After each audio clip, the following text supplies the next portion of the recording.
ওকে, আসসালামু আলাইকুম। এখন কি লিঙ্ক করতেছি?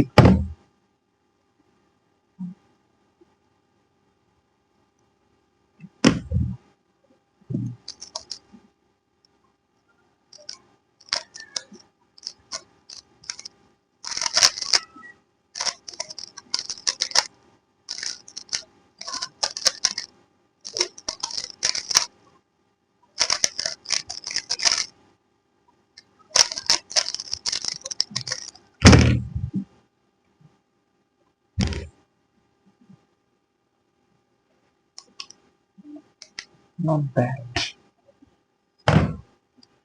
তো আজকের ভিডিও হবে পড়ালেখা রিলেটেড। বাংলাদেশের কনটেক্সটে পড়ালেখা আসলে কি জরুরি, বা পড়ালেখার লজিকটা কি, আসলে সার্টিফাইড বা আমাদের ভবিষ্যৎ কেমন, ওইটা নিয়ে ভিডিও।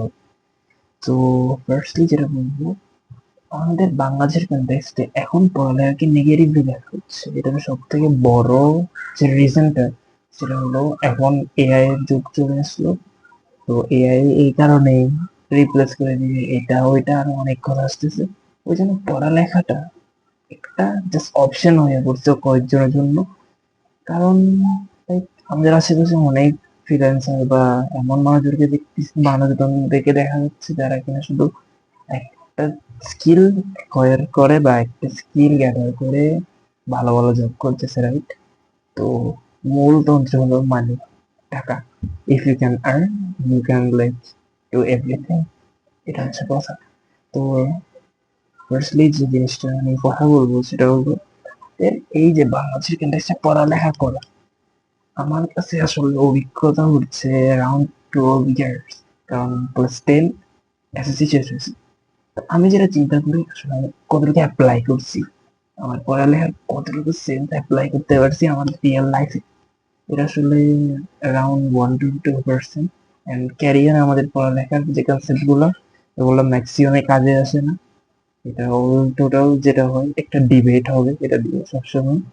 এই জন্য ওই জিনিসটা নিয়ে কথা এক পাশে রাখি। তো ফার্স্টে যেটা বলবো সেটা হলো এআই। এখন তো এআই এর যুগ, পড়ালেখার কোনো ভ্যালু আছে? নাই তা না, এআই এর যুগে পড়ালেখার ভ্যালু আছে অবশ্যই। এখন খালি আইসিটি বলবো, আইসিটি আর কিছু লাগবে না। কতটুকু আগাও আইসিটি, কতটুকু ভ্যালু আছে ভাই? আইসিটির কোনো ভ্যালু নেই আসলে অত বেশি।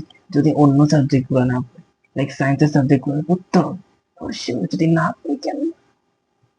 It is like a myth যে আমরা আইসিটি নিয়ে পড়ে আছি, আইসিটি জিনিসগুলো ইউজ করতেছি, ইটস গুড। কিন্তু ওই একটা চেন অফ, এই যে একটা চেনের মধ্যে আমরা বন্দি, একটা হোল কেজ, এটা এটা পুরো খাঁচার মধ্যে বন্দি আমরা, যে আইসিটি সে একটা খাঁচা।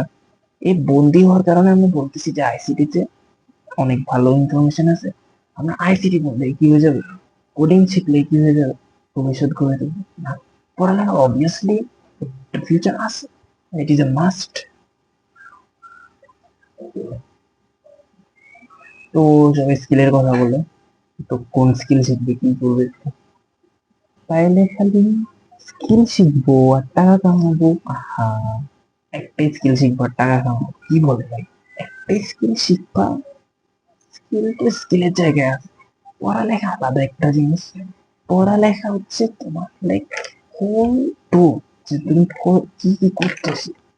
পড়ালেখা তোমাকে শিখাবে যে তুমি আজকে বাইরে শহর থেকে তুমি সেই কুকুরকে দেখছো সামনে, সেই কুকুরকে তুমি পাথর মারবা। বিড়ালকে দেখছো, তুমি বিড়ালকে হাত মারবা। ডিসেন্সি ইন অল থিংস, একটা ভদ্রতা শিখাবে। তুমি চিন্তা করবা, সেন্স অফ হিউমার জাস্ট মাথায় থাকবে কি, যে আমি এই একটা কাজ করতেছি, এটা কি আসলে ভালো কাজ নাকি খারাপ কাজ? এই ভালো খারাপটা ডিফারেন্সটা আমাদেরকে ফুললি পড়ালেখা বোঝাই দেবে এমনিতে। এন্ড মরালিটি যেটাকে বলে, সেটা আমরা বুঝে যাবো এমনিতে পড়ালেখার মাধ্যমে। তো আরেকটা কথা, সেটা হলো স্কিলের কথা যেটা বলতেছিলাম। স্কিল শিখবে, টাকা কামাবে, ভালো কথা। পড়ালেখার সাথে মিলাচ্ছি কেন? ওকে ভাই, তাহলে দুইটাই করবো, ঠিক আছে। ইয়েস, এটা তো স্কিল আর পড়ালেখা একসাথে করতে হবে। দুইটা আলাদা জিনিস না, দুইটা আলাদা জিনিস না। দুইটা একসাথে করা যায়। তুমি পড়ালেখা করতেছো, সাথে কি করতেছো, ইউটিউবে ভিডিও করতে পারো, বা এনি স্কিল ক্যারিয়ার, যেটা কিনা তোমার ফিউচার সেলফকে একটা গিফট হিসেবে দিবে। সো এটা করতে পারো আরামে, কিন্তু আজকালকার পড়ালেখার অবস্থাটা এমন হয়েছে যে আমরা কম্পিটিশনটা করতেছি। আমরা যে আগের রিয়ালিটির কথাটা বলি যে 2010-এর আশেপাশে, তখন আমরা যেটা চিন্তা করতাম যে পড়ালেখা আসলে আমাদের বেসিক একটা ক্যারিয়ার পাসওয়ে, যেটা কিনা একটা সোজা সরু রোড, এর রোড ম্যাপটা ক্রিয়েট করে দিবে আমাদের শুধুমাত্র পড়ালেখা। তখন জাস্ট এটা ছিল। অ্যান্ড নাইনটি নাইন 1920 এর আশেপাশে কিন্তু এআই নামের কিছু ছিল না, বা ইন্টারনেট নামের কিছু ছিল না তখন। বঙ্গবন্ধু এস ওয়েল এস আরো বড় বড় লেখক লেখিকা এরা যখন সাকসেসফুল হইতে পারছে, এরা যে আমাদের কাছে একটা ভালো সার্ভিস বা ভালো একটা ব্যক্তিত্ব হিসেবে দাঁড়াতে পারছে, আমরা কেন 2020-তে এসে এটা করতে পারবো না? এটা হলো রিয়েল কথা যে উই হ্যাভ দ্য পটেনশিয়াল, আমাদের পাওয়ার আছে সেভাবে করার। তো আমরা পড়ালেখা করেই করতে পারবো এটা। পড়ালেখার যে ভ্যালু নাই বলা হয়, এটা এক্সট্রিমলি জাস্ট ডিবেটের একটা পার্ট, আর কিছু না। আমাদের প্রথম কথা হলো 2010 সালের কথা যদি বলি, তখন পড়ালেখা ছিল একরকম। এখন 2026 সাল, এখনকার পড়ালেখা একরকম। যেটা বলা হয়, এক্সপার্টরা যেটা বলে, কোশ্চেন আস্তে আস্তে প্যাটার্নটা কিন্তু বদলাচ্ছে, and we are going to approaching those upgraded questions. আমরা আপগ্রেড করে শুধুমাত্র অ্যাপ্রোচ দিচ্ছি। এটা একটা সুখের খবর, আসলে দুঃখের কোনো খবর না। জাস্ট ডিস্ট্রাক্টেড হচ্ছি যে আসলে কি আমাদের স্কিল শেখা উচিত নাকি পড়ালেখা করা উচিত। এক্সট্রিম অ্যান্সার হচ্ছে দুটাই করতে পারবা তুমি। জাস্ট তুমি একটা ফিউচার, তোমার ফিউচার সেলফকে গিফট দিবা। কি গিফট দিবা? সে একটা স্কিল, যে স্কিলটা এনিহাও তোমার কাজে আসবে। যেমন if you like learn typing, যদি টাইপিং শিখো, তোমার ভবিষ্যতে এটা এনিহাও কাজে আসতে পারে। ও লাইক তোমার finger strain as well, hand eye coordination, যেটা কিনা আমরা হ্যান্ড আই কোঅর্ডিনেশন নিউরোলজির ভাষায় বলে। তো এটা এমনিতে আপগ্রেড হবে। তো টাইপিং এর একটা ভ্যালু আছে। সেমলি আমরা যদি কোডিং শিখি, কোডিং আমাদের এইচএসসি তে কাজে আসবে সামনে। এইচটিএমএল জাভাস্ক্রিপ্ট এগুলো এগুলো শিখতেই পারি। তো নেক্সটলি যেটা বলবো যে দুইটাই করতে হবে, মধ্যে একটা করে আমরা কিছু করতে পারবো। ঠিক আছে? তো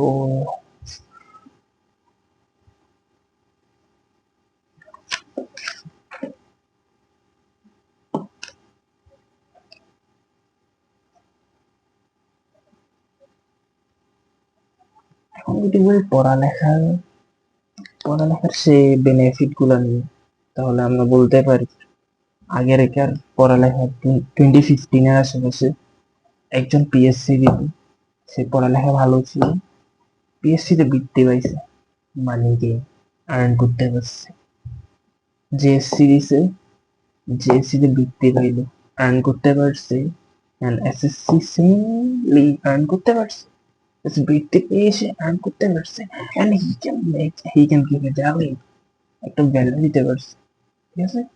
তো পড়ালেখাকে কখনো খারাপ বলা যাবে না। তো এখানের মধ্যে চেঞ্জেস আছে হচ্ছে যারা বিজনেস স্টাডিজ করে তাদের মধ্যে, এবং সায়েন্স স্টাডিজ তাদের মধ্যে। তো ইট ইজ লাইক সোয়াপ যে বিজনেস করবো সেখানে বিজনেসের দিকে যাবো, সায়েন্স রিসার্চার হবো সেখানে সায়েন্সের দিকে যাবো। বাট এরকম না যে মেডিকেল ইঞ্জিনিয়ারিং এক্সপিরিয়েন্স ছাড়া আর কিছু হওয়া যাবে। অনেক কিছু আছে যেগুলো কিনা করা আছে বা হওয়া যায়। তো লাস্টলি যে কথাটা বলবো, আমাদের সবসময় অ্যাওয়ার থাকতে হবে যে পড়ালেখা থেকে যেন আমরা পিছায় না আসি। স্কিলেও টাইম দিব, পড়ালেখাও টাইম দিব। বাট স্কিলটা দিনে হয় 24 ঘন্টা, 24 ঘন্টায় just 5 to 10 minutes or half an hour দাও, and বাকি পুরোটা আবার ইউটিলাইজ করো পড়ালেখার জন্য। And তুমি যদি নিজের র্যাঙ্কিংটা অ্যাভারেজ থেকে একটু উপরে রাখতে পারো, ইটস দ্য বেস্ট ওয়ান। যে পড়ালেখা তোমাকে ফিউচার একটা ভালো সাক্ষ্য হিসেবে থাকবে, বা ভালো সাথে সাথী হিসেবে থাকবে, একটা পিলার। একটা পিলার হলো পড়ালেখা। বাংলাদেশের স্ক্যাম পড়ালেখা বলে, কারণ ওই যে দুই যুগ খেয়ে গেল একসাথে পড়ালেখা। তবে 24 বছরে গিয়ে যে গ্রাজুয়েটেড যে ওটা পায়, সো অন, তার লাইফটা আস্তে আস্তে রুইন হয়ে যায়, এটাই বলে ব্যাকরণের শিকার হয় এটা। তো সর্বক্ষেত্রে সর্বনিম্ন একটা কিছু করতে হবে, যে জিনিসটা আমাকে আসলে ফিউচার কিছু দিবে। তো এই ক্ষেত্রে, এই জন্য যেটা করতে হবে, পড়ালেখাকে এক পাশে রাখবো, স্কিলকে এক পাশে রাখবো। এন্ড দুটাই কম্বাইন করবো না যে আমি স্কিল স্কিল এগেইন অ্যাকোয়ার করবো, একসাথে পড়ালেখা অ্যাকোয়ার করবো, এন্ড ফিউচার সেলফ বা ক্যারিয়ার কিছু করবো, এমন কিছু যেটা আসলে বাংলাদেশের বা নিজের দেশের নিজের জন্মভূমিকে বেনিফিট করার জন্য, আমাদের খারাপ কিছু করার জন্য। তো একটা ইসলামিক টিপ দিয়ে শেষ করে দিব ভিডিওটা। একটা ইসলামিক টিপ হলো আমাদের ক্লাস টেনের, আমাদের ক্লাস টেন ইসলাম বই যেটা ছিল, যে commanding good deeds and forbidding bad deeds, যেটাকে অ্যারাবিক ল্যাঙ্গুয়েজে বলে আমার বিল মারুফ ওয়া নাহয়ুন আনিল মুনকার, এরকম টাইপ। আমার বিল মারুফ ছিল, হয়তো আমার প্রনাউন্সিয়েশনটা মনে নাই। তো এই যে জিনিসটার মিনিং কি, মিনিংটা হলো আমাদের যখন একটা খারাপ কাজ দেখি, মানুষ একটা খারাপ কাজ করতেছে, সে মানুষটাকে বলা যে খারাপ কাজ না করে বা অ্যাভয়েড দ্যাট, বা দূরে থাকা উচিত সেটা থেকে। আমি ভালো কাজ করতে আগ্রহী করে তোলা বা ভালো কাজ করতে উদ্বুদ্ধ করা, এখানে এখানে আছে সাজেস্ট করার বিষয়টা। তো এভাবেই আমাদের এই যে একটা clean and neat and clean environment create হয়, এজ ওয়েল এজ শান্তিময় পিসফুল এনভায়রনমেন্ট। এটার জন্য একটা মেইন থিং যেটা লাগবে সেটা হলো আমাদের একটা ডিসেন্সি ইন অল ওয়ার্ক। তো এটা একদিকে যেরকম পড়ালেখা আমাদেরকে সাথে দিয়ে হেল্প করে, আরেকদিকে হচ্ছে আমাদের এই যে মানুষকে শেখানো, খারাপ কাজ না করে ভালো কাজ করা শেখানো। যেমন রাস্তায় কোনো কুকুর দেখলে পাথর মেরে দিলাম, এটা না, তাকে তাকে তাকে তার কাছে ব্যস্ত থাকতে দাও, তুমি নিজের কাজে নিজে ব্যস্ত থাকো। এটা হলো রিয়েল জিনিস। একটা অদয় বা নির্দয় হয়ে যাওয়া একটা জিনিসের প্রতি, এটা হলো খারাপ জিনিস। তো এক্ষেত্রে আমাদেরকে সাজেস্ট করতে হয় ভালো জিনিস, এন্ড খারাপ জিনিস থেকে দূরে থাকার জন্য সাজেস্ট করতে হবে। তো আজকের জন্য এটুকু, বিদায়, আসসালামু আলাইকুম, বাই।